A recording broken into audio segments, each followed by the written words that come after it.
I'm the man in the yellow hat and the orange beard. I am Vincent van Gogh. I loved painting sunshine, but often felt gloomy. I never sold a painting, but today my work is loved and admired all around the world.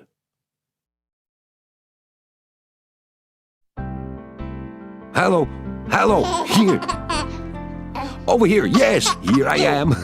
That's right, here, in the old wooden crib. That's me. My name is Vincent. Vincent van Gogh. Can you get your mouth round that? I've just been born. I was born here in Holland, so that makes me a Dutch boy. Do you know where Holland is? It's a small country, much smaller than England, at the top of Europe. And do you know what Holland is famous for? Windmills. Here's one outside our window. Holland is a very flat and windy country, so it's terrific for windmills. What else can I tell you about Holland? Oh, yes, flowers. We have lots and lots of flowers here, especially tulips. And, oh, look, my mother has picked some from the garden and put them in a pot. Let me introduce you to my parents. This is my father. He's called Theodorus, and he's a preacher. He works in a church in our village, and he reads the Bible every day. And here is my mother, Anna, knitting in her chair. Can you see? She's wearing clogs, like lots of people around here. When I was 8 years old, I started to go to the local village school near our house. I didn't join in much with the games in the school playground. I always preferred being on my own. There was such a lot to see. I was much happier staring at the fields of brightly colored tulips and the tall trees standing straight in the distance, or looking at the white clouds as they whizzed by. Sometimes I would look for beetles or spiders, or just watch birds as they collected twigs and food. But always alone, always looking, seeing for myself, by myself. After I had finished school, my uncle helped me to get my first job, working in his art gallery in The Hague, one of Holland's biggest cities. The gallery bought and sold paintings and drawings, and it was here that I started to learn about artists and the different sorts of pictures that they painted. After a few years in the art gallery, I got bored and decided to try something different. I really didn't know what I wanted to do. I became a teacher in a boarding school in England. I taught French, German, and even English, but here I'm teaching a maths lesson. On a visit home to Holland to see my parents, I began to read the Bible every day, just as my father always did. I read about Jesus and his mother Mary, and after thinking about it, I decided I really wanted to become a preacher, like my father, so that I could help the poor and ill people and live my life in the service of God. But it didn't really work out, and I gave up after a short while, still not knowing what to do, still looking for something. But how can you look for something when you don't know what it is? I had tried lots of jobs. None of them made me happy. What did I really want to do with my life? I thought and thought. And then it came to me. Painting. I'd looked enough. Now I wanted to show what I had seen. I wanted to spend my life painting. Oh, that would make me happy. So I went to an art school to learn how to paint properly, and I practiced painting all the time. Then I found I couldn't stop. After a few years living in the Dutch countryside and painting every day, I decided to leave Holland with its windmills, its grey skies, water and tulips, and go and live with my brother Theo in Paris.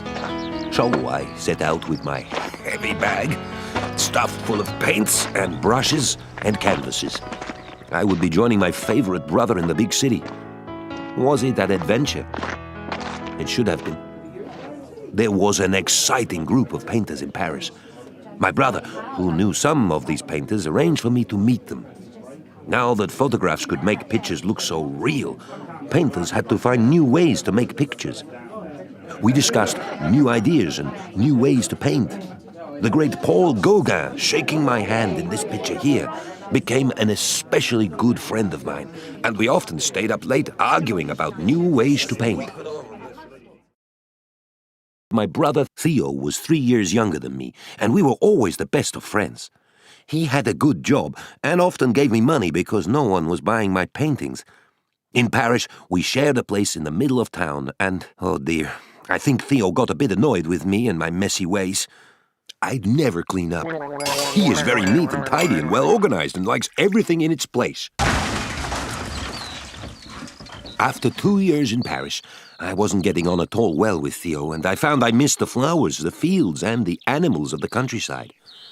But I longed to get some sunshine into my pictures, so I went south to a French town called Arles, where I found that the hot sun made me look at colors in a different way.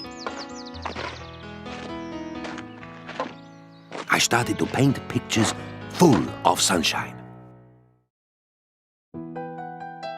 Look at this. This is one of my favorite pictures. It's my bedroom in my new hometown of Arles. It is a very cozy room with a comfy bed, and I've got an extra chair from my friend Gauguin. And it's full of color. My room. My way of seeing it. Who cares if nobody buys it? It's mine anyway.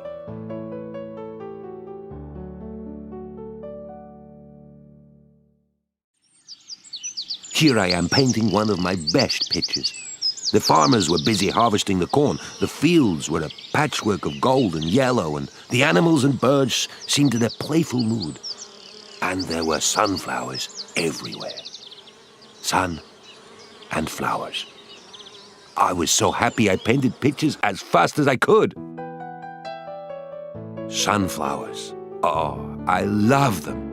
When I knew my friend Gauguin was coming to visit, I went out and I picked 14 big, fat, heavy, oily yellow sunflowers from the field and painted this picture for him to hang in his room.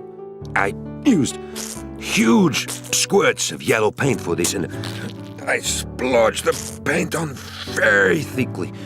It's like the sunflowers had trapped all the warmth and color and power of the sun. Today, it is one of the most famous paintings in the world. Then, nobody cared that much. Even though I preferred the country life to the city, and my painting gave me great pleasure, at the same time I sometimes felt rather gloomy and sad. I can't explain why.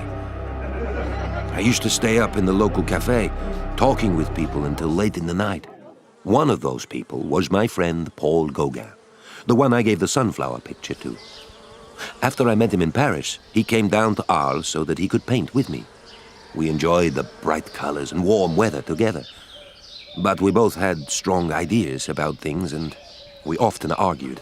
He thought he was a better artist than me, and that really got to me. Who cares who's a better painter? Who cares about whether you can make money from painting? I just do it, that's all. I can't stop. After a particularly bad row with Paul, I was in a terrible state. I went back to my room in the house where I lived and, well, then I cut my ear. A bit came right off. I felt very, very bad, and I can't explain why I did it, but I just felt I had to do it.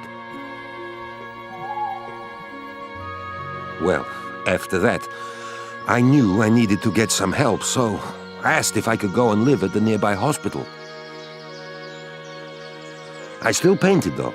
While I was there, I did lots of pictures of the gardens, of the other patients, and of myself with my ear in a bandage. I am sad here. The sun's gone, and it's cold, and my ear is still very sore.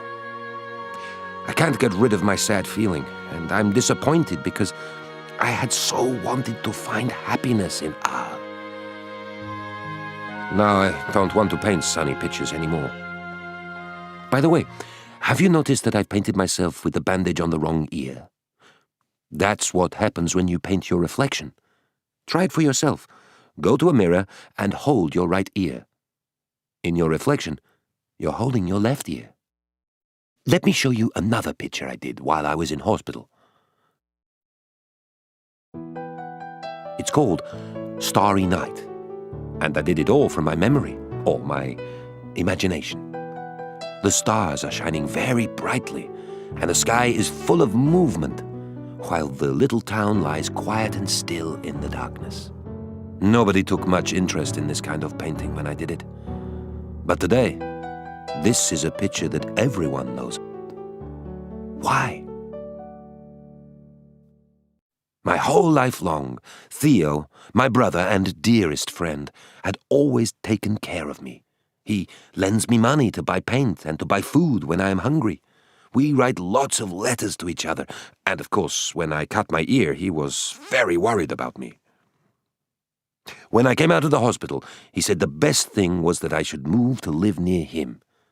That's why I took the train to Auvers, a village outside Paris where Theo was waiting for me.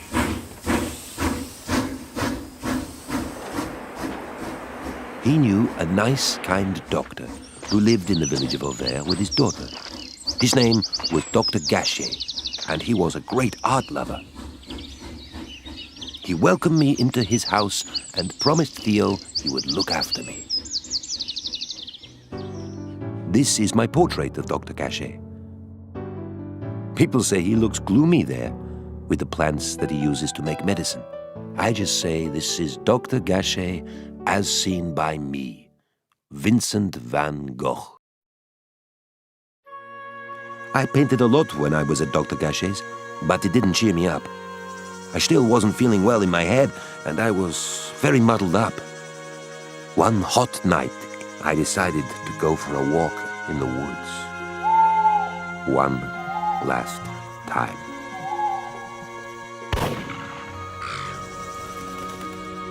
I was only 37 years old. Here's Gachet and his daughter and Theo with me afterwards. I had to do it. End it all. It was an illness. Would I have been a different painter had I not been ill? I don't know. The strange thing is that during my life, no one understood my way of painting or my way of seeing things. But today, more than 100 years after I lived, I'm one of the most famous painters in the whole world. And my paintings give so many people great pleasure and happiness. Hey, you should go and see them. Vincent van Gogh.